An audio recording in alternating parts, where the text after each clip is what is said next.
Welcome to my channel learn math অ্যাফিলিপ। দেখো, আজকের যে ভিডিওর বিষয়বস্তু তোমরা বুঝতে পারছো, এটা সাজেশান ভিডিও, উপপাদ্যের সাজেশান। যে উপপাদ্যগুলো তোমাদের করতে হবে দেখে নাও ঝটপট। উপপাদ্য 18, ঠিক আছে? এই অধ্যায় থেকে সামন্তরিক ধর্ম, এটা হচ্ছে তোমরা প্রথম পর্যায়ে করেছো, তাই এখান থেকে খুব বেশি ইম্পর্টেন্ট নেই। তবুও এখান থেকে যে দুটো করতে হবে সেটা বলছি, দেখে নাও।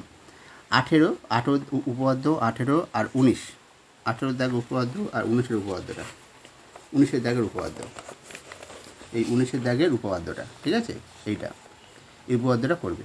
আর তোমাদের বলে দিই, তোমরা যেটা করবে, প্রতিটি উপপাদ্য, যে কোনো উপপাদ্য তোমাদের আছে, প্রতিটা উপপাদ্য কিন্তু তোমাদের বিবৃতি, এই যে বিবৃতিগুলো দেওয়া আছে না, যেমন ধরো এখানে লেখা আছে একটা সামান্তরিক একটি চতুর্ভুজের দুটি কর্ণ পরস্পরকে সমান্তরালিত করলে চতুর্ভুজটি সামান্তরিক হবে। এই যে বিবৃতিটা, এই বিবৃতি আবার এবং আরও যে বিবৃতিগুলো আছে, যে আরও যে উপপাদ্যগুলোতে যে বিবৃতি আছে, সেই উপপাদ্যগুলো প্রতিটা বিবৃতিগুলো কিন্তু ভালো করে পড়ে রাখবে, এবং তার সঙ্গে সঙ্গে অনুসিদ্ধান্ত যেগুলো আছে, কেননা ওইগুলোই উপপাদ্য প্রমাণের ক্ষেত্রে কাজে লাগবে। হ্যাঁ, এটা হচ্ছে কথা।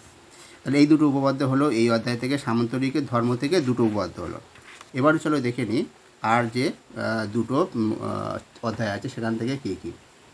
এবারে দেখো, তোমাদের এটা হচ্ছে ভেদক ও মধ্যবিন্দু সংক্রান্ত উপপাদ্য। এই যে অধ্যায়টা, এই অধ্যায় থেকে 20 নম্বর উপপাদ্যটা করবে, এটা ইম্পর্টেন্ট আছে 20।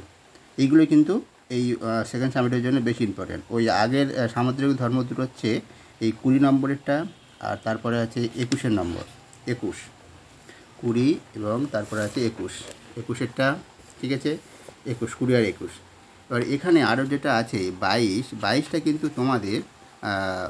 তোমাদের সিলেবাসের অন্তর্ভুক্ত নয়, ঠিক আছে? সুতরাং এইটা পড়ে রাখবে, পড়ে এমনি জানার জন্য পড়ে রাখবে, আর বিবৃতিটাও পড়ে রাখবে। বিবৃতিটা নিয়ে আমাদের বিভিন্ন অঙ্কের ক্ষেত্রে লাগবে, কিন্তু এর প্রমাণটা তোমাদের সিলেবাসে নেই, ঠিক আছে? পাঠ্যসূচিতে নেই তোমাদের।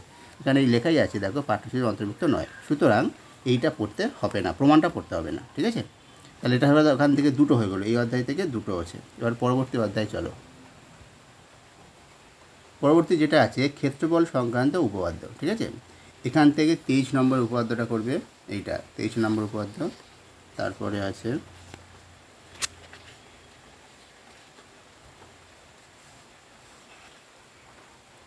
তারপরে দেখো 24 নম্বর উপপাদ্য, এই 24 নম্বর উপপাদ্যটা, ঠিক আছে? এইটা 24। আর 25 নম্বর উপপাদ্যটা বলছি একবার একটু পড়ে রাখবে, ঠিক আছে? এটার থেকে এইটা ইম্পর্টেন্ট আছে এই কারণে, দেখো, এই উপপাদ্যটা ওই আগের দুটো উপপাদ্য যদি জানো, সেটার সাহায্যে এই উপপাদ্যটা করা যায়, ঠিক আছে?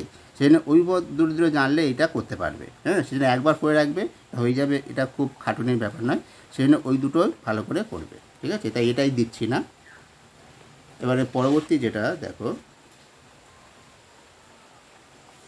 আর 26 উপপাদ্যটা, এটা করতে হবে, এটা ইম্পর্টেন্ট, ঠিক আছে? তাহলে এই অধ্যায়তে কটা হলো? 3টে।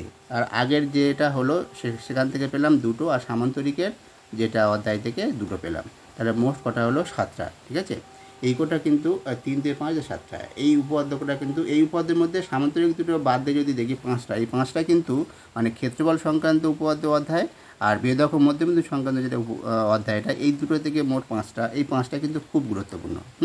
এটা কিন্তু ভালো করে করে রাখবে, ঠিক আছে? তোমাদের দ্বিতীয় পর্যায়ক্রমিক মূল্যায়নের জন্য এই ছিল তোমাদের উপপাদ্যের সাজেশান। তাহলে এইগুলো তোমরা করো, ভালো থেকো। আর পরীক্ষার পরে একটু জানাও তোমরা উপপাদ্যগুলো পেলে না পেলে, ঠিক আছে? একটু জানাও, যাতে আমাদের সুবিধা হয়, আমরা কেমন কি সাজেশান দিতে পারছি সেই সম্বন্ধে আমাদেরও একটা মূল্যায়ন হয়ে যাবে, ঠিক আছে? একটু জানাবে। ভালো থেকো।